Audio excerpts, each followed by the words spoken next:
All right, we are back. This is Creativity is the Cure. I'm your host, Malcolm Moore, and today I have my very good friend, Shachar. Shachar, how are you doing today?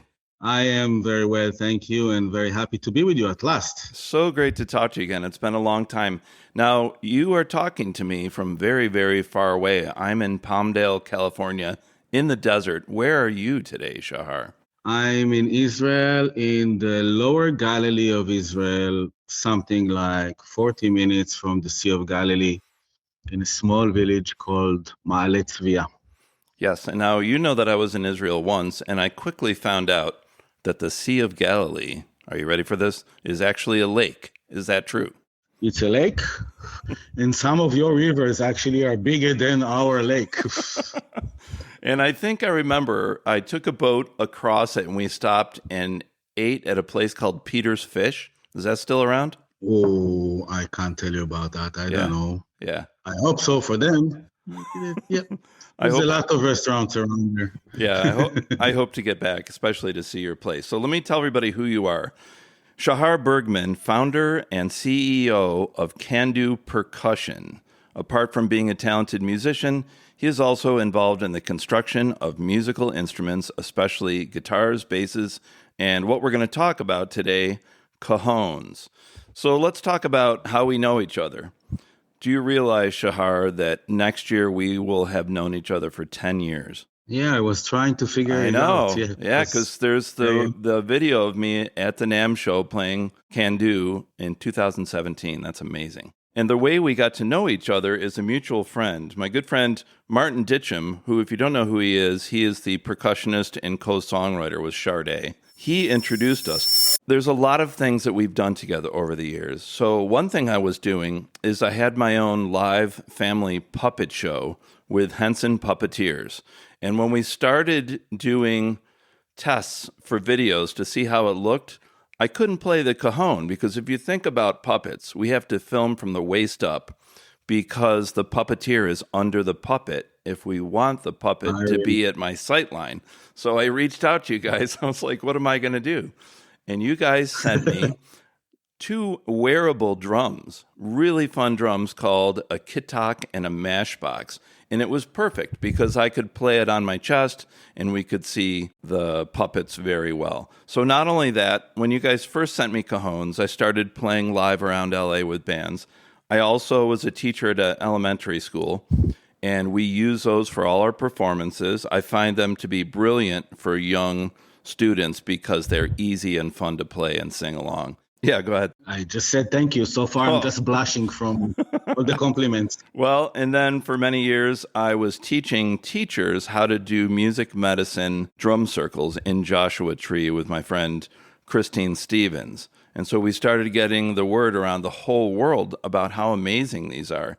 I also participate with my friend, the great Peruvian drummer, Gino Gamboa, every year at his International Cajon Day at Remo and Valencia. And we're actually doing one next week. So I can't wait to do that again. And really exciting, you helped me get cajons to some of my friends, including Anderson .Paak, famous singer and drummer, Steve Gadd, and Steve's son Duke, who has sadly passed away since then. But it has been wonderful to alert the world to these because I still play around LA, and when I'm sitting on these things, everybody goes, what is that weird box you're playing? So it's always exciting to tell people. Not everybody knows what a cajon was. I actually never heard of it until I moved to California in 2013. And so I know people have been using them, a lot longer than that. But yeah, it was really fun to discover those. So with all that being said, before we get into talking about Kandu, Shachar, I would like to go back in time with you to when you were a little boy and tell me what was your first creative memory. It doesn't have to be playing bass guitar or drums or cajon. When was the first time when you're younger you realized you were a creative person? That is a very interesting question. Before that, can I say something else? Sure. I am not alone in Kandu, and it's very important for me to include Yaniv in this. He's my partner from the beginning. in Kandu. He's responsible for a lot of the stuff that we're making. Yes. Great carpenter, good friend, and a wonderful guitar player also. Yes. So it's not, I'm here today speaking, I'm speaking in behalf of everybody in Kandu. Yes, and it's important to note that both of you guys are great musicians, even beyond drumming. So that helps, and I think that's why, one of the reasons why your instruments that you create have beautiful tones. Thank you so much. So about the creativity, I can't point the exact moment. I can tell you that I grew up in a kibbutz, if you know what that is. Well, why don't we tell everybody so they know too? Okay, it was an attempt that succeeded for a while in Israel. The idea was a community that is living together, people work together, there is a place to eat together, the laundry goes together, and you go to school together, and you don't earn money. What happens is that we had in our kibbutz, for example, oranges and cotton and the garage, and we grew chickens and stuff like that. Wow. And from the income, every family gets a certain amount. Yes. It's so I grew up in a place like that. There was no cars, there was no roads inside the kibbutz that cars can go in. So I grew up running barefoot on the grass, climbing on trees, researching nature and stuff like that. Yeah, for real. I was always what I had the green knack, which means I always had that pulse from inside to research things. Oh, interesting. But I don't think I did anything really creative beside, writing a little bit of songs like a teenager and stuff like that. Yeah. And forming my first band, which a lot of people do. Only when I started working with wood, then it burst out of me. Interesting. There's And something what age would that be? That would be 22. Wow. Something like that. Interesting. Yeah. It sounds like you did grow up in a creative environment. Even, being part of a community and running around and playing and having fun. They say the science of play is very important for children. And it sounds like your community supported that. Yeah, it was, I'll tell you, until the age of 14, it was the best place to grow in. It was very protective. Yeah. I'll tell you why. It was very protective. It's very quiet also. There's not a lot of influences from the culture from outside. So a lot of certain influence that young men and women meet these days, I didn't experience it. Yeah. And only when I reach a certain age and you start to open yourself to, the big world outside, right, then things start to challenge you. But until then, I was like in a bubble. It was amazing. Yeah, and you and I are both old enough to remember when there wasn't social media. So that helped both of us be very creative, right? Because if you wanted to have fun and be creative, you just had to come up with something by yourself. Yep. Yeah, exactly. Exactly. It's a very good vitamin in life to have that. Yeah. Because it causes you to take 2 stones and a stick and do something with it, for example. Right. Or whatever. You understand what I mean. Yeah. Were your parents creative? My mother was a gardener, responsible for the gardening of the kibbutz we grew up in. Right. And my father was one of the best handymans I've ever met in my life. That's what other people say also. This is not surprising because I see that both of them have influenced you, and it sounds like they're both very creative. My father passed away. My mother, she's doing a lot of stuff. Building a garden is very creative, and being a woodworker is. So knowing you, those two things, I think, led to what you do today.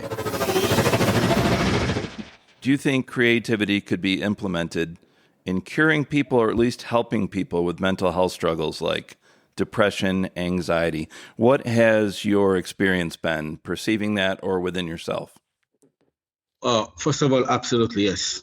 Absolutely yes. Small challenges for people that are designed to help them open up, for example, work amazingly. I did 8 meetings of workshop for people with mental problems. Oh, that's wonderful. I did it like half a year ago or something like that. And the idea was that we're going to build the ktak together. Yeah. And then they painted on it. And then we did like a concert together. I know that it works. That's really beautiful. All right. Before we get into Kandu, I love the description on your website that says, Kandu is there for you, the musician, you, the traveler, you, the educator, you, the drum circle facilitator, and you, the human here on planet Earth, looking to find the beat, join the rhythm, and connect to something bigger. That's really beautiful. Thank you. It sounds like a mission statement. Let's go back in time again. What led you and Yaniv to start Kandu, and how did you guys do it? I met a percussionist. He asked me to make him a cajon. I did not know what a cajon was. Started researching it out. We built him the first one. He took it. Then 2 days afterwards, I got a phone call from somebody from a different town. I heard you're building cajons. I want one also. And it caught slowly. I have to tell you, it's a lot of trial and error to get it where we wanted it to be. Yeah. And we didn't know what we wanted to be in the beginning also. We are not businessmen. We are creative researchers. Yeah. Where did you do it? In the place that you are now or somewhere else? Where did you start building these? No, it was somewhere else in a different spot in the Galilee also. Yeah. Wow. And did your dad give you any advice because he was a woodworker? No. There is something about Kandu that you should know, that even being abroad, out of Israel to shows in England and NAM and stuff like that, and I know what happens in the market and I know all the new things and stuff like that. I never do it. We only do what comes from inside us. We never copy anybody. We don't ask for advice unless it's really technical advice. Right. And of course, we try all the time to answer to needs of musicians.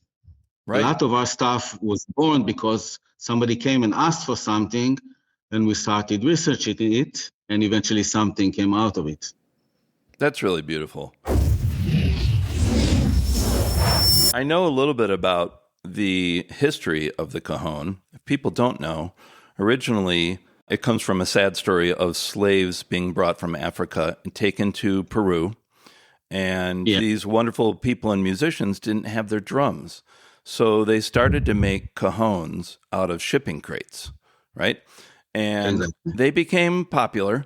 And then at one point, this amazing guitar player, Spanish guitar player named Paco de Lucia, he comes to Peru. He discovers it, and he's like, this is great. I'm going to use this with flamenco music because it's very sharp, precise attack. But what does he do? He puts guitar wires inside of them to give a special texture. So most cajons that I've seen are either Peruvian with snare wires inside, or they are the Spanish ones with the guitar strings. Have either of those approaches influenced you, despite what you just said? We tried all kinds of things. For example, myself, my ears don't like the ones with the guitar strings. Yeah. Because sometimes you get this extra note inside. Yes. If they don't touch the top from inside all the way, there's this zing. I don't like that. I want our cajons to be precise and very, very articulate. Like when you hit a snare, you get the snare. When you hit a bass, you get a big bass. And we know how to play with that. We didn't know that in the beginning. We experimented a lot. Yeah. But eventually we found a way to create our own mechanism to go inside the cajon. There's so many reasons why I will only play your cajons other than friendship and loyalty. I do like how you guys have the little, I don't know what they're called, but some of them you can stick your hand in and move this piece of wood and it changes the resonance. Yeah. Okay. It's a certain leverage that goes inside the cajon. Right. And when you push it in, nobody can see me, so it's hard to understand, but it tightens the sides of the cajon. Right. So when it goes inside, it tightens it inside closer to where the wires are, and it would give you a higher pitch.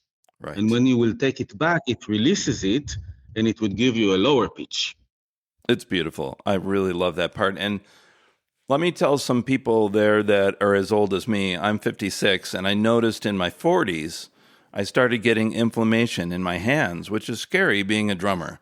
Now, I know enough that if that happens, you need to cut down on caffeine and sugar. However, some people, that's genetic. And what I love about your cajones, because I've tried all brands, is I don't have to hit them that hard. In fact, the lighter that I hit them, the better they sound. And that has helped me a lot, from making sure my hands don't hurt to being able to play with my fingers. And these instruments you make, these cajones, they're so resonant that one thing I love to do is put a microphone in the hole in the back, because if I do that and I play while I'm sliding my heel up and down, only with a microphone, I've noticed I can get bass notes. And the more I play, I sometimes can get in tune with the people I'm playing with. Have you ever heard that or noticed that? Amazing. I mean, people do it, but nobody told it to me like that. That's amazing. I love it. That makes me very happy. Yeah. Yeah, the more I experiment with them. First of all, I would describe a cajon to people that don't know what I'm talking about.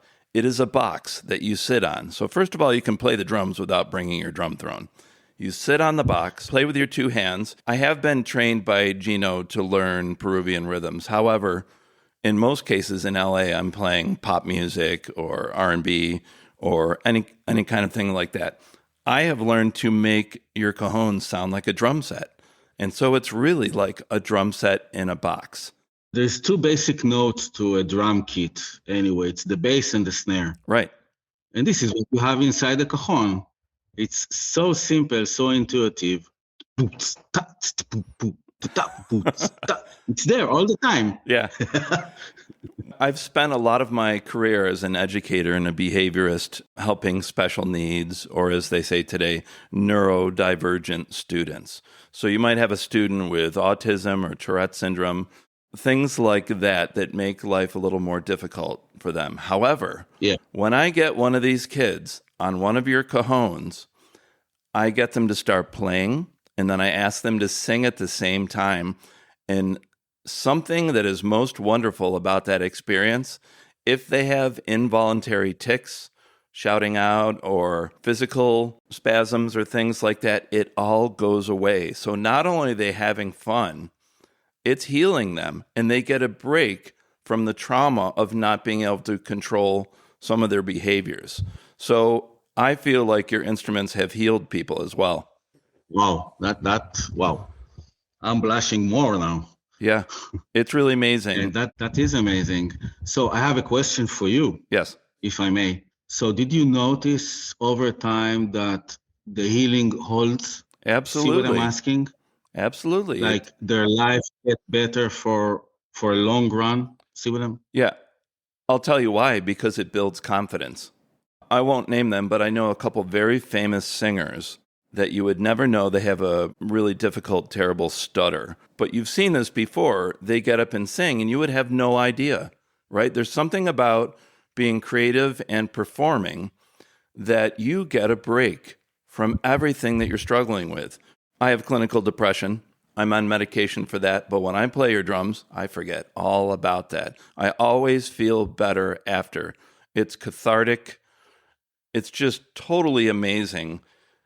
And before I forget this too, when I play cajon, I often bring a kick pedal that's specially designed for cajones. And then I have the little Zildjian hi-hat that with Velcro, it sticks to the side. So I can play and sing and use all four limbs. So you're doing 5 things at once. And boy, does that help you escape the dark clouds, right? Yeah, that's amazing. Yes, I really think that your products are very educational and uplifting and supportive of anybody that's going through something difficult. My friend Christine Stevens, who came out of Remo, she trained me to be a drum circle facilitator, and she's told me how she's often gone around the world to countries where there's two opposing forces. These people are against these people. She often invites them to come together. They play music, and before you know it, they're realizing they're very similar, and they start to get along, and there's just a love and a compassion that builds. So that's another thing you've got to remember about why it's so important what you're doing. Thank you. It is.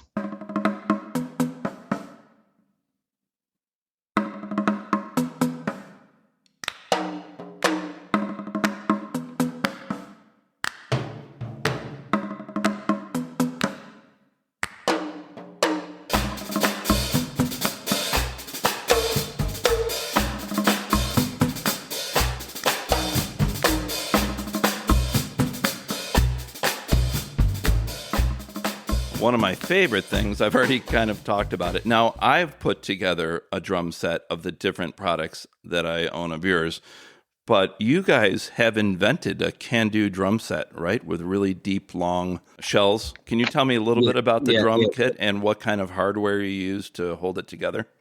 Well, there was not really any hardware inside because it was all made from wood. Right. We made a bass drum from wood completely and two tom-toms from wood, and the snare that had a very thin slice of wood on one side and then a tin can on the other side, which vibrates when you hit the wood.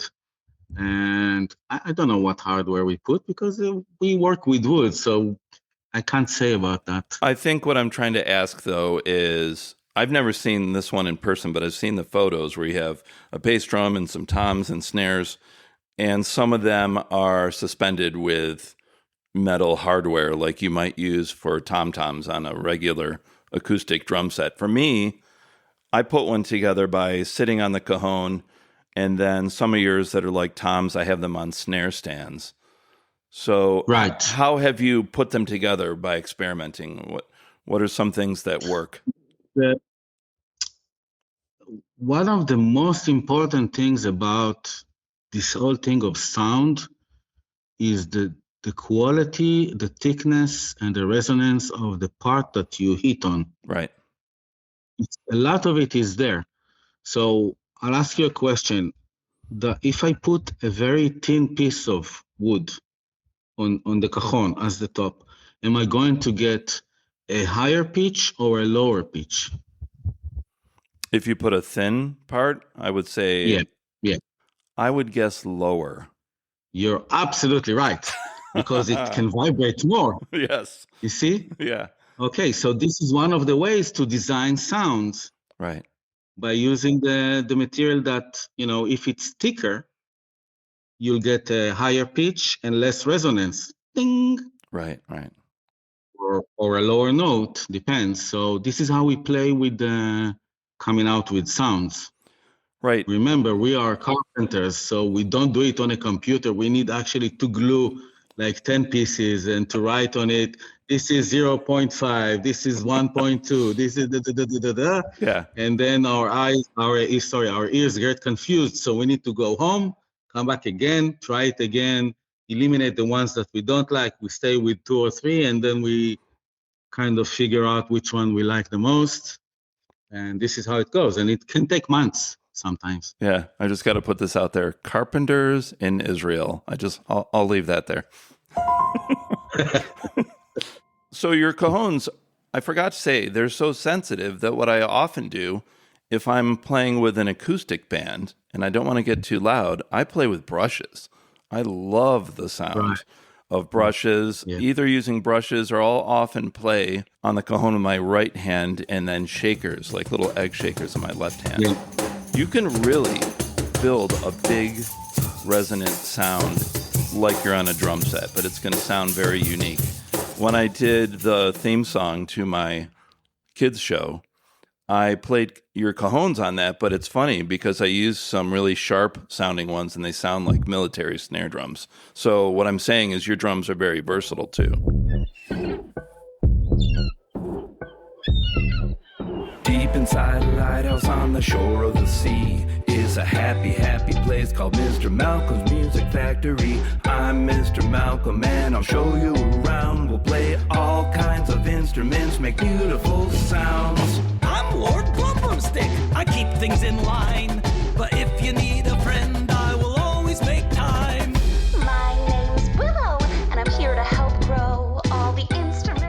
Yeah, we this is exactly the continuance of what we talked about a moment ago, because this is how we can create different lines of cajons with completely different sounds by playing with the thickness and the material that we call it the top, the tapa, Yes.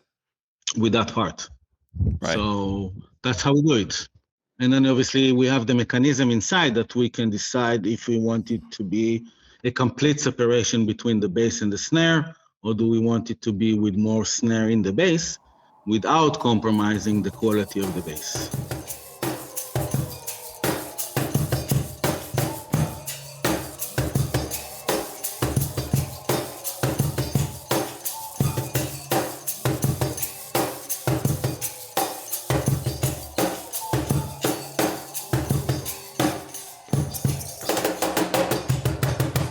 Well, let's take a second to go through your different products. We obviously have the basic cajons that have come in different styles, different colors, different sounds.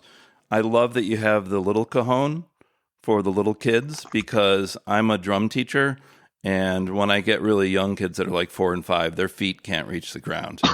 So I always travel with your little one. Thank you. So let's talk about the cajons first. First of all, what we did, also by trial and error, like always, was to create two families of cajons. One of them is called Tempest. In the Tempest, through all the levels, there is a full separation between the bass and the snare. Right. So when you play the bass, it's completely clean. It has no snare inside it. The Flame family comes from flamenco. Our cajons doesn't really sound like flamenco cajons, but you have more snare inside the bass.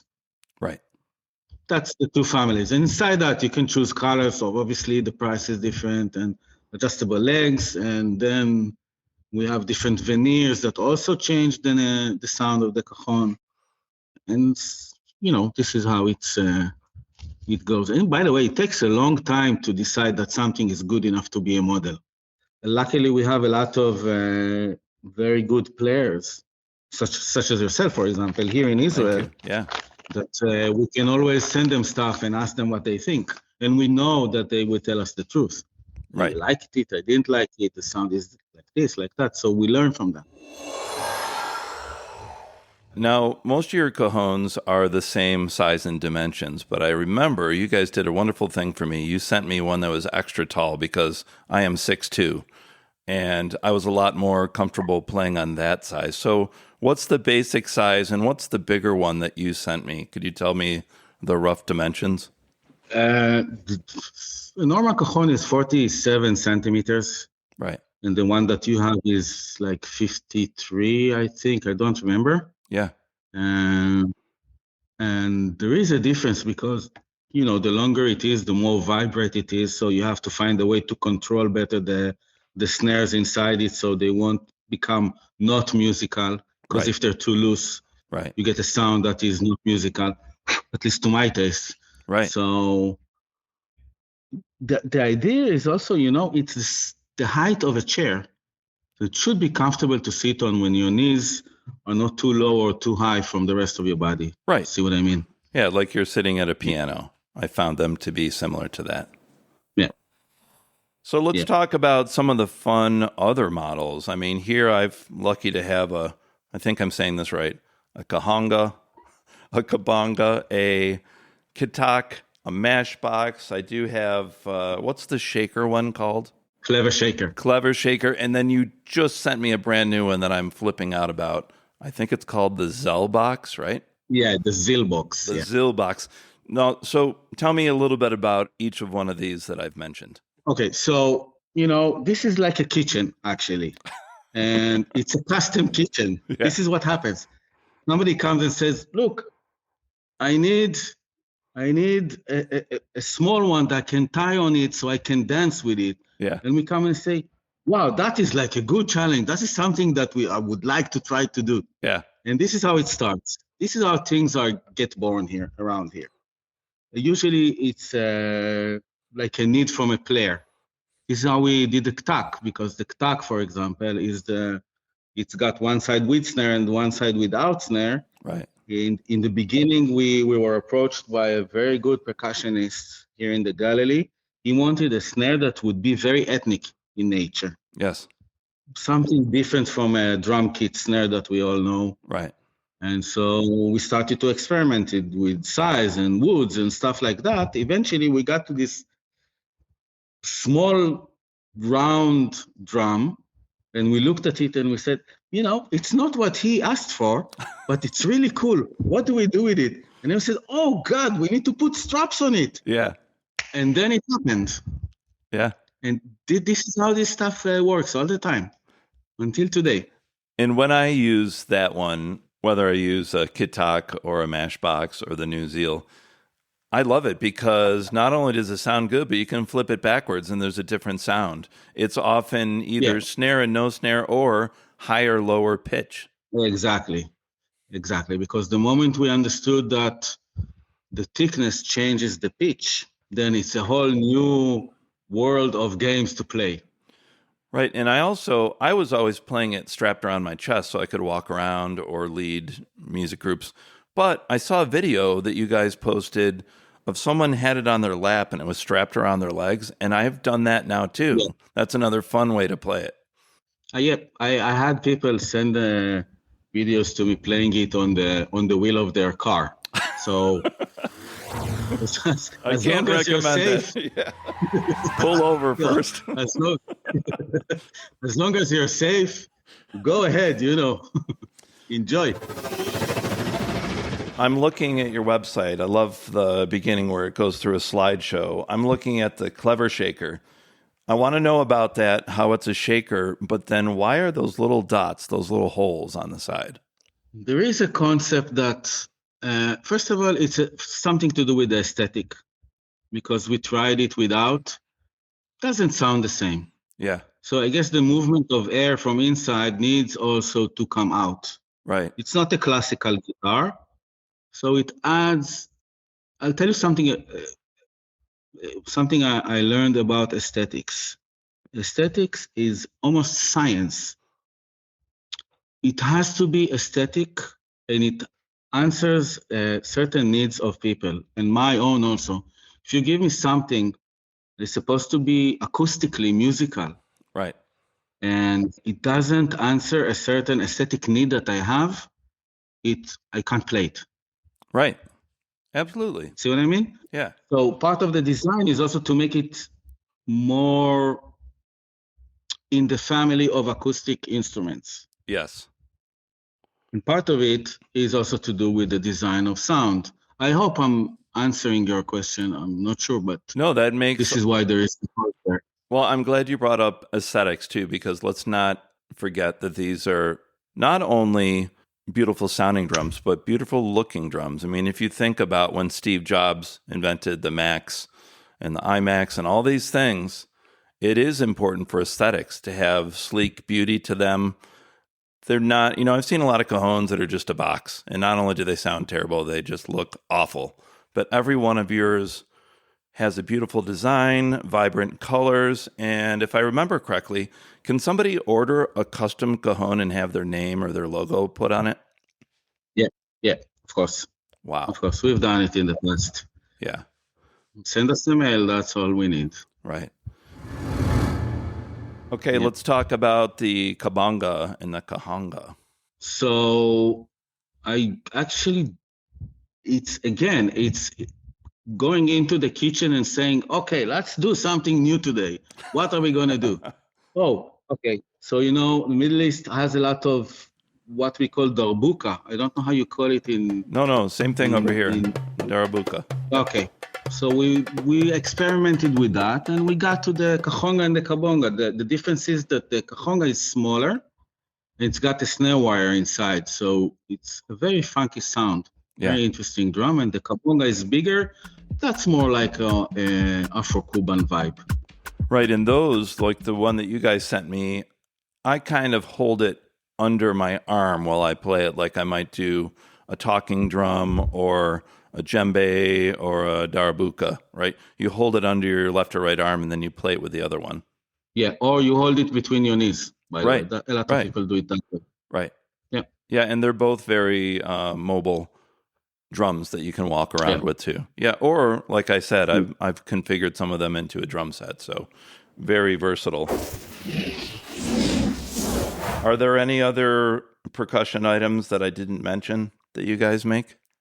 We're more working on new shakers that might come in the future. But we have a lot of stuff actually through the years. Yeah, I've been lucky enough to use them all. I love every single product.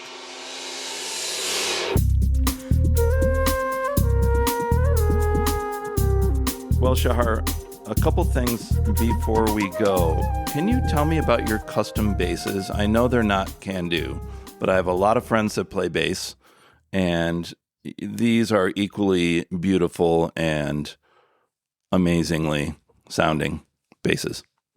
Okay, so first of all, I play bass from the age of 15, I guess, something like that.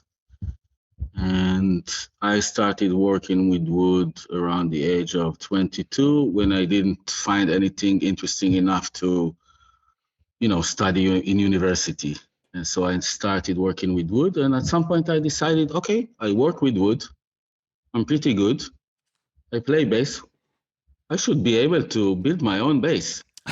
And I was working in a carpentry, and I asked the owner to give me a day off, and in that day I built a bass.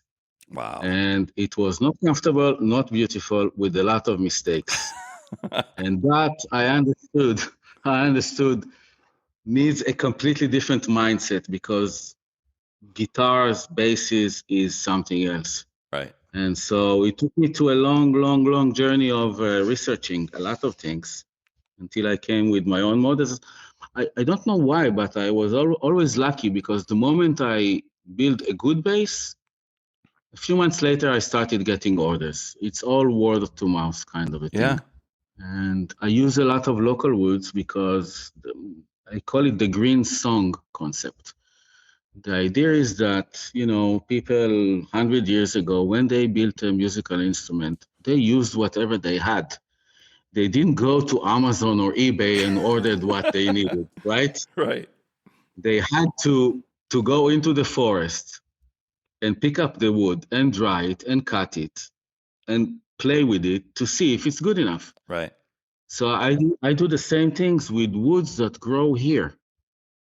So I work with olive and with cypress and with mulberry and a lot of almond, a lot of other stuff that are less common in the modern bass world. Right. But are proven to be acoustically good for musical instruments. So I do that a lot. Since you've been making basses, has that influenced you with building your cajons and your percussion instruments? Are there any correlations between the two instruments beyond aesthetics? What about sonically? Well, the thing about Kandu cajons, for example, is that our tops, the tapa, the part that you play, is always glued. It's never with bolts. Yeah, I love that. Because from what at least I proved to myself, but everybody can go home and try it if you have two different cajons, is that when it's glued, you don't lose energy. Ooh. And so the sound stay very focused, because the bolts, there is gaps. Right. And so this is why we get that beautiful bass from our cajons, for example. So the way I build the basses is something that is called neck true, which has no bolts in it also.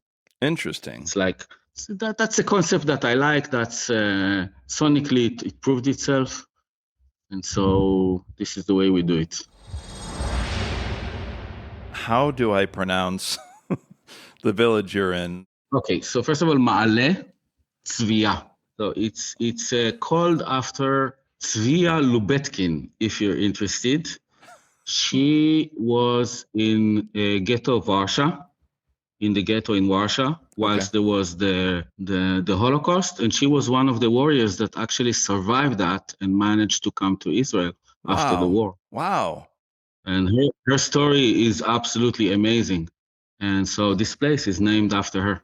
That is really beautiful. And the reason why I bring it up, because I saw this quote on your website that I really love, because right now the world, I think we can agree, there's a lot of opposing forces and terrible things going Let's on. say it's crazy more than the usual. More than the usual. And that's why I thought it was very hopeful what you wrote on your website. The Kandu workshop is located in a tiny village in the Galilee of Israel, a region of breathtaking beauty where Jewish, Muslim, Christian, and Druze residents coexist in peace and mutual respect. You are warmly invited to visit. I love that, because so many people are taking sides now, and it seems like you're doing the opposite. You are bringing people together with music. It's not only with music, it's with attitude. Yeah.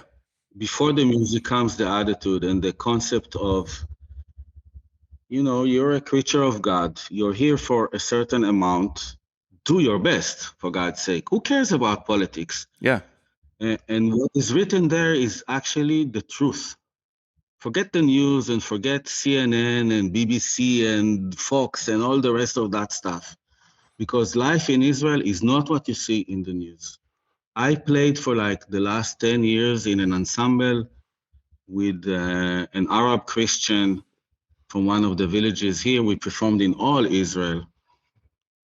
I have Druze friends and Muslim friends, and it's not what you see in the news. It's something else completely. And if you have it and if you own it, you meet the person and not the politics and not the identity of the crowd and all that stuff. You can actually sit with someone, and we don't have to agree about everything, but we can talk. Yeah. We can have coffee together, and definitely we can play music. And the moment you start playing music, it's magic. Yeah. I think I told you that way long ago. I was a minister for about a decade. And one thing I'll never forget, I joined a group of people who, what we would do is once a week, I was invited by my friend Rusty Olson, who has now passed away, but we would take our group and go to like a Muslim center, and then a Jewish center, and then a church, and then a Hindu place. And what I learned right away, I mean, obviously it's common sense, but to see it with your own eyes, is that these people that gather, these spiritual communities, we all have more in common that we have different. And it's just another way to say what you just said. People are people, right? Yeah. Look, we're all born the same. Look at us. The design is the same. Yeah. I don't care if you're Hindu, Buddhist, Muslim, whatever. You have 5 fingers. You have 1 head, 2 eyes. No, really, look at it that way. Yeah. This is a blueprint from God. This is how humans are born. Right. Point. That's it. And from there, if you get recruited to politics or to terror or to extreme opinions or whatever, then you're missing the point. Right. And so I and my small little business we're not located there. We're located where humans are supposed to be. Right. And I mean it. And this is the way it is. Spiritualize. Spiritualize. Spiritualize. Spiritualize. Spiritualize. Spiritualize. Spiritualize. Spiritualize. I myself barely escaped with my life from this fight underwater. A close call for me. This time, I would have been done in, except God shielded me. I always like to ask my guests to respond to a quote. So I'm going to give you one of my favorites. This was from a spiritual writer from long ago. His name was Thomas Merton, and he once said, "Happiness is not a matter of intensity, but of balance, order, rhythm, and harmony." What do you think of that? Oh, sounds amazing. Sounds amazing. Yeah, look, we have so many parts in our lives that move at the same time, from the heartbeat to the brain, to its different functions, to emotions, to, digesting of food and ideas and all of that together. That's what we call the human complex. It's got different rhythms. And one of the basic understandings is from that quote is that they need to work in balance. If you make decisions from your emotions, you miss the point. If you are not able to sit down and relax and enjoy the fact that you're able to breathe, Yes. and something gives a signal to your heart to continue to work no matter what, and when you wake up in the morning, you can open your eyes and connect back to where you were, like the whole system goes up again. You see what I mean? Yes. It's like the basic understanding, and he wrote it beautifully. Yes. You really put that well yourself, and you're making me think what I often tell my students when they're having anxiety or going through something difficult. I just say, well, you know what? Why don't we sing? Because if you sing, you have to breathe. And then why don't we add a Kandu to sit on and play some rhythm? Yeah, that's great. It's a good workout, right? For your body and your soul and your mind. Yeah. All right. So lastly, how can I help you, Shachar? What is your website? What social media are you on? And how can somebody order one of your instruments, but also a custom one? All right. So we have a website. Obviously, instruments are there. All of them are handmade. And if anybody wants something very customized, which I'm happy to make, send us a mail. Very simple. We are very tentative. We answer quickly, and we will tell you if it's possible, like if we can do it or not. Right. And so they can go to the website, which is kanducajones.com, and they can email you there. Yeah, there is Instagram also. TikTok there isn't, because I kind of got tired from too much social media, so I just try to avoid it as much as I can, the TikTok thing. Okay, so best ways to get in touch with you guys are the website or Instagram, and then within that, send a message or email you, right? Yeah. I'll answer. I always answer to everybody.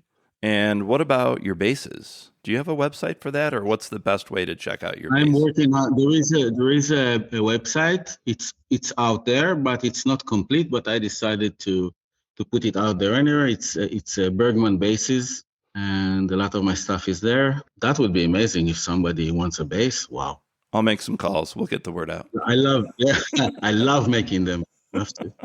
That's amazing. Well, Shachar Bergman, it has been an honor to look at you face to face again and communicate. I would love to have you back on another time if you'd be willing. Thank you, Malcolm. It was amazing to see you, to speak to you again after so many years. I haven't seen you. Last time I saw you, we did this little gig in the school. I remember that.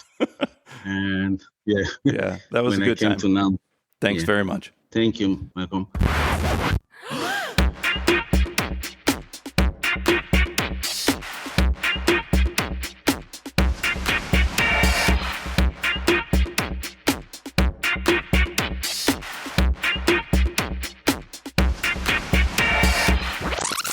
Hello, my name is Jefferson De Leon, and I am a scientist in the biotech sector and a comedy musician, and I am a proud sponsor of the Creativity is the Cure podcast, because creativity is central to who I am and what I do.